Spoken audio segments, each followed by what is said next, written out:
Welcome to this video, which has been made for schools and colleges in England, and it's on the topic of alternative prior attainment options for Key Stage 4. My name is John Rowe and I'm an ALPS educational consultant, and it's a great pleasure to be presenting this video alongside my colleague Emily Watson from our product development team. So in this video we're going to outline the different prior attainment options that are available to schools and colleges for use with Key Stage 4 Connect as an alternative to Key Stage 2 SAT scores. We're also going to focus on one of these options, which is the cohort distribution analysis option, and explain how it works. And we're also going to go through the Excel spreadsheets that can support you with this. Now, when using Key Stage 4 Connect, many providers will use standardized Key Stage 2 SAT scores as a prior attainment baseline to track student progress against. Now, with no SATs taking place in 2020 or 2021 due to the COVID-19 pandemic, the current Year 8 and 9 cohorts will not have Key Stage 2 SAT scores. So that's why alternative prior attainment baselines are needed. Now, before I talk about the different alternative prior attainment options available, I just want to draw your attention to the fact that in 2023-2024, we've decided to have new bands at Key Stage 4 with new minimum expected grades.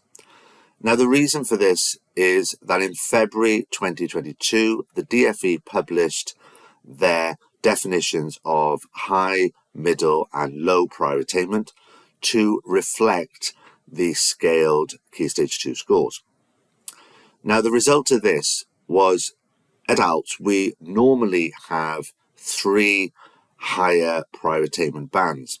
And with the DfE defining that high prior attainment is going to be 110 plus in terms of a scaled score, the consequence of this was that we only had 2 higher prior attainment bands.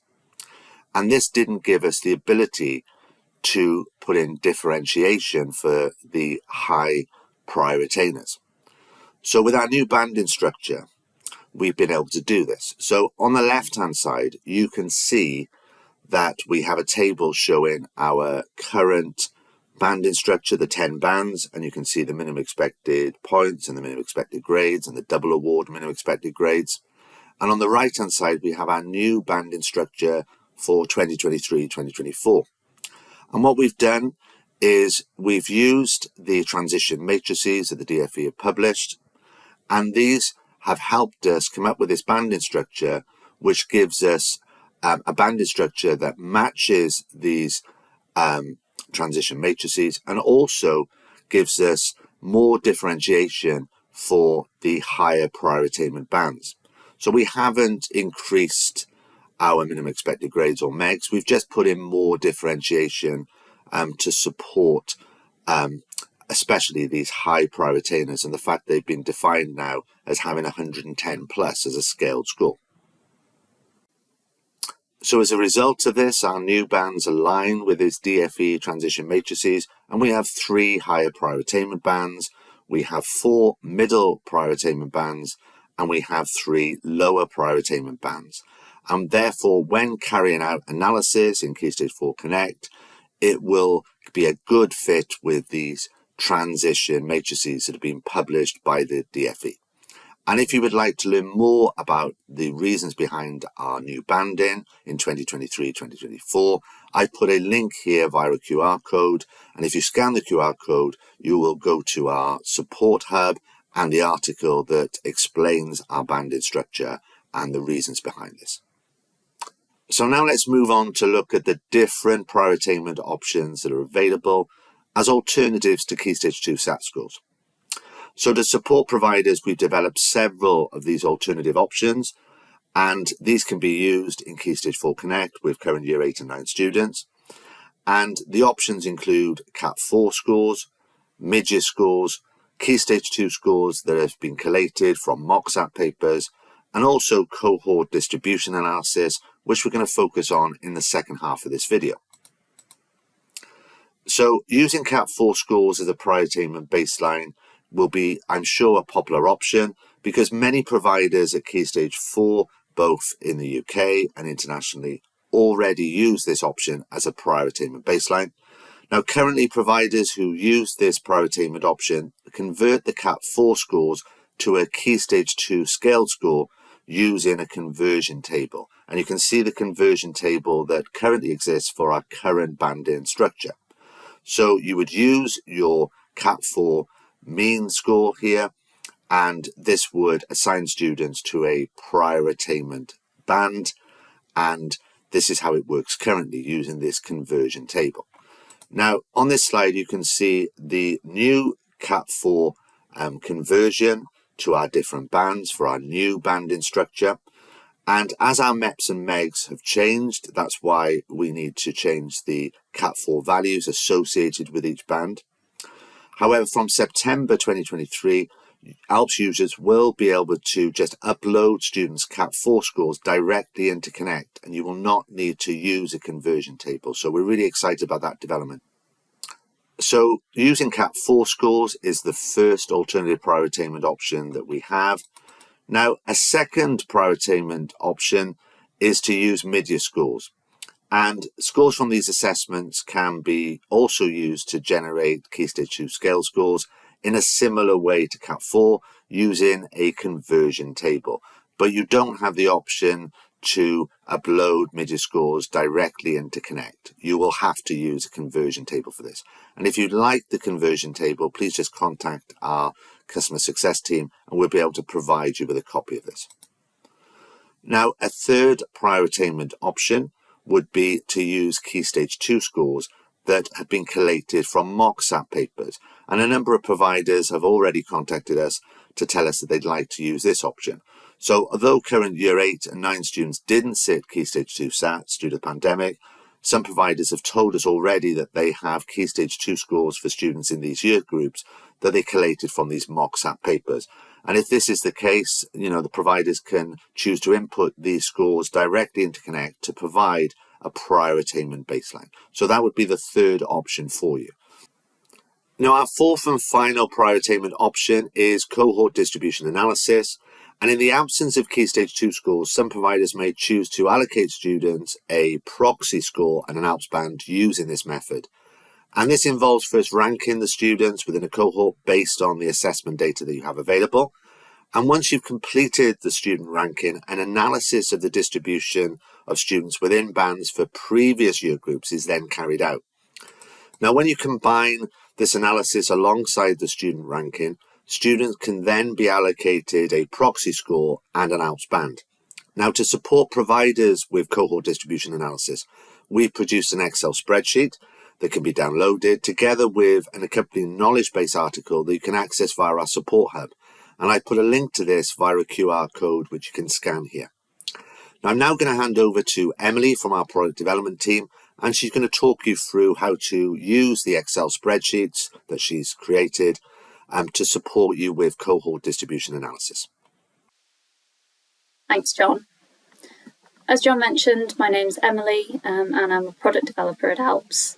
In this section of the video, I'm going to be talking you through our cohort distribution tool, which is a spreadsheet which will hopefully help you to estimate the number of students in each ALPS band for your year groups that don't have prior attainment. So before we jump into the specifics of the spreadsheet, let's talk quickly about the data that you will need. So in order to estimate the cohort distribution of your incoming year 10s, we're going to look at the distributions across your previous 3 cohorts, a current cohort and previous 2. So it's year 11s from 21-22, 22-23 and 23-24, your current year 10s.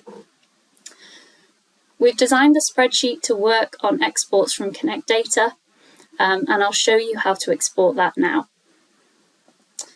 So in order to export your data, when you come into Connect data, you'll land on the cohorts page.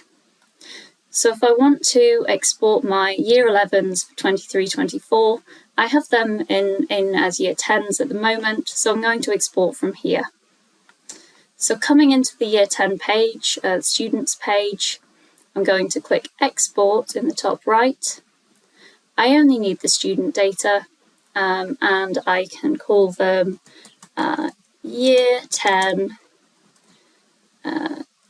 22-23, and export that to Excel.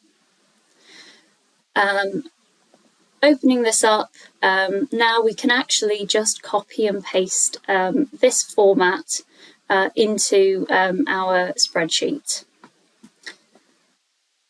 So this cohort distribution tool, at the moment you'll see an awful lot of zeros and check data. Once we've pasted our data in for our 3 cohorts, you'll see these populate. We'll then estimate, based on the profile here, the percentages that you think you might have in your high, mid and low bands. That will then help us to look at the ALPS bands and decide roughly what percentage and student number you might expect in each of our ALPS bands. The eagle-eyed amongst you will notice that these are the new bands. So these numbers that we find here may look a little strange to you. We are using the new bands to compare for your previous 3 cohorts because the distributions, so the national distribution from one set of bands to the next has changed so much that actually just using the bands as they are now wouldn't really give you a good comparison. So let's actually have a look at the spreadsheet and start importing some data. We have our data entry tabs down at the bottom here. Let's start with 21-22 for year 11. So you'll see this is the same sort of format as the export from Connect Data. So all I'm going to do is Control A to select all, Control C, and I can paste straight into here, and the spreadsheet will look at this column and it will populate. So let's do that for 22-23 as well. So Control A, Control C, and Control V to paste. And here my current year 10s, next year's year 11s that I just exported. Again, Control A, C, and V to paste. So now we have all of the data in the spreadsheet that we need from Connect Data. And you'll see these have now populated with our student counts and percentages for our last 3 year groups. So this will hopefully paint a reasonably consistent picture. It may not. You may be aware that your intake has changed slightly from one year to the next. You can see my 2 year groups here are pretty consistent. Slightly different numbers, but if we look at the percentages, they're actually pretty consistent. But my year 11s from 21-22 was slightly different. Maybe in your school context that you had a change of intake.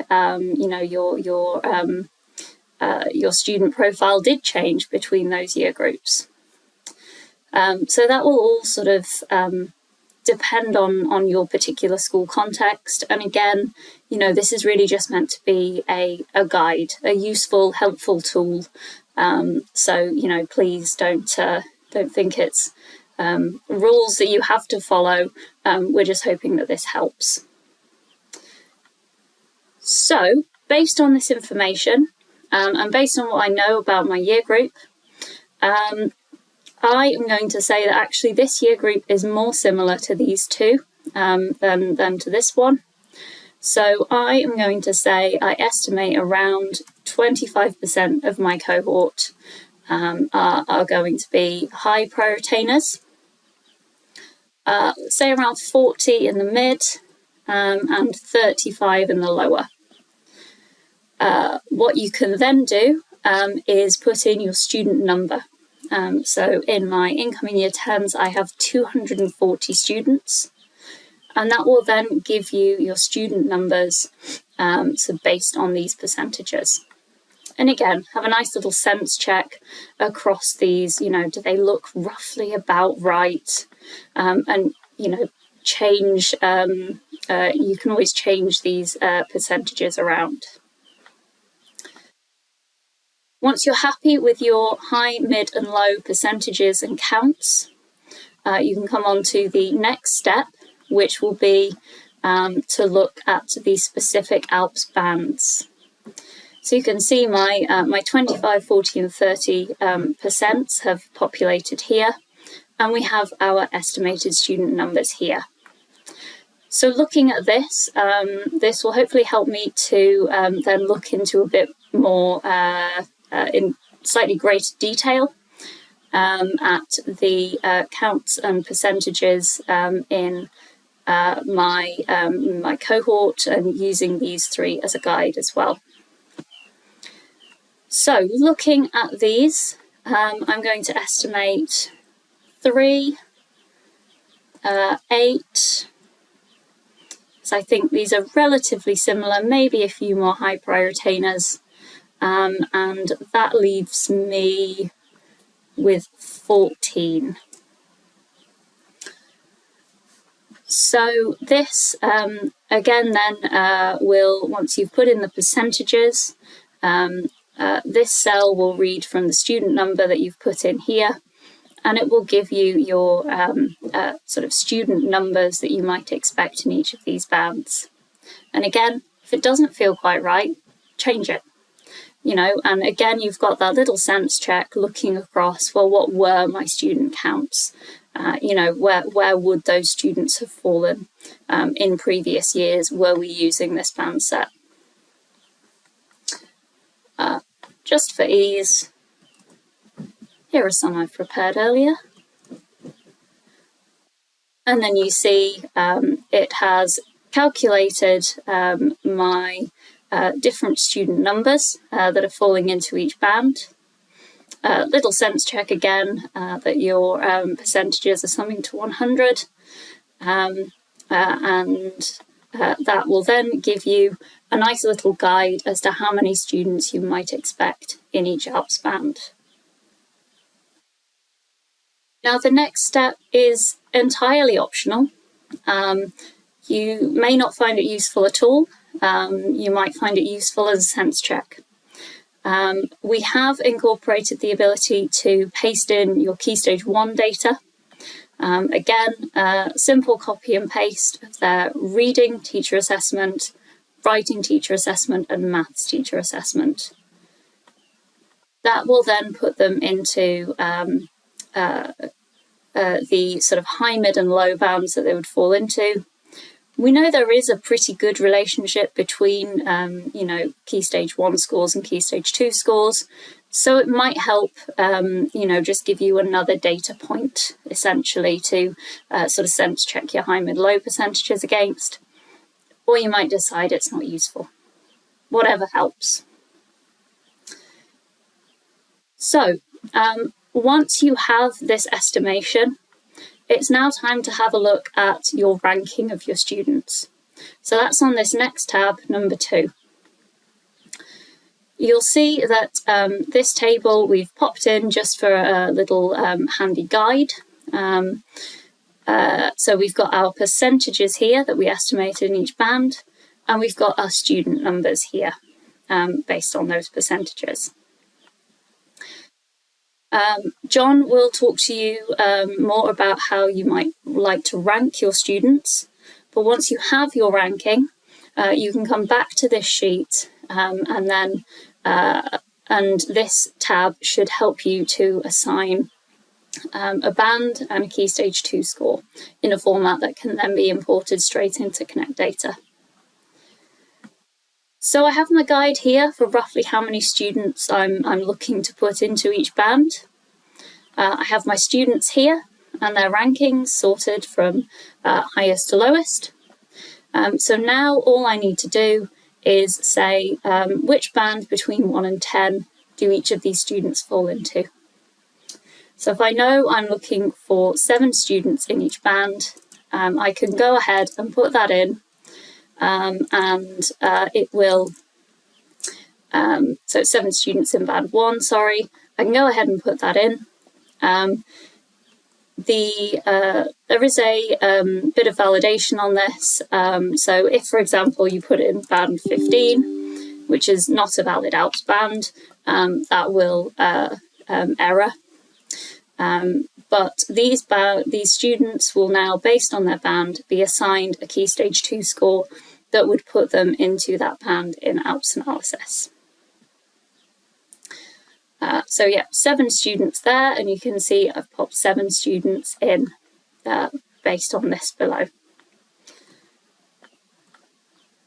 So once you've gone through that and done that, and it may be that as you go through this, you think, actually, I really want that student to be in the band above. Not a problem. It's all flexible. It's all a guide. All of these percentages and numbers that we've come up with, they're all estimations. So, please do whatever helps you. But once we've got these Key Stage 2 scores, and you're happy with your ranking, happy with all of that, we can copy and paste this. So highlight the data, Control-C to copy, and coming back to Connect Data, if I go back to my cohorts page, my incoming year 10 for 23-24, I now need to import this data. So if I choose Import Additional Data, Update and Merge, and you want to import it into the student data, because we don't need to use the wizard in this case, because we just have the proxy score. Paste that in, and clicking Next, we can skip the rank and we can skip the band column. We don't actually need those, but make sure you map your assigned Key Stage 2 score to Key Stage 2 scaled score. Click Next, and we can see we've got our Key Stage 2 scaled scores here. Finish the wizard, and your students now have prior attainment, and you can go ahead and add teaching data, generate megs, and carry on using your ALPS analysis as you would in any other year. Right, I will hand back to John now to discuss the ranking of your students. Thank you. Thanks, Emily. So in the time that we have left, I just want to talk a little bit about how you might approach deciding on a student ranking. So schools and colleges, we know, have gained lots of experience of ranking students during the pandemic with the generation of teacher assessed grades. And when deciding on your student ranking, you have the option to use a range of data, which includes teacher assessments, reading ages, Key Stage 1 scores, English and math test data, etc. Now, when deciding on your ranking, it is important, however, to consider that ALPS value-added analysis, similar to the DFE, measures the progression from an end of Key Stage 2 starting point to the end of Key Stage 4. So therefore, we would recommend that the data that you choose to decide on this ranking reflects this. So as we come to the end of this video, I just want to say a few things about performance measures. So as we're recording this video, the DFE are yet to announce how performance measures will be calculated in the absence of Key Stage 2 SAT scores as a prior attainment baseline. So therefore, our current plan for these cohorts who will be sitting exams in 2025 and 2026 is to continue to calculate attainment metrics within Connect for providers, but not Progress 8. So attainment measures data will therefore still be displayed within our Key Stage 4 performance measures area and also the student analysis overview sections of Connect. And you'll be able to access data at a cohort level and at a student level within these different areas.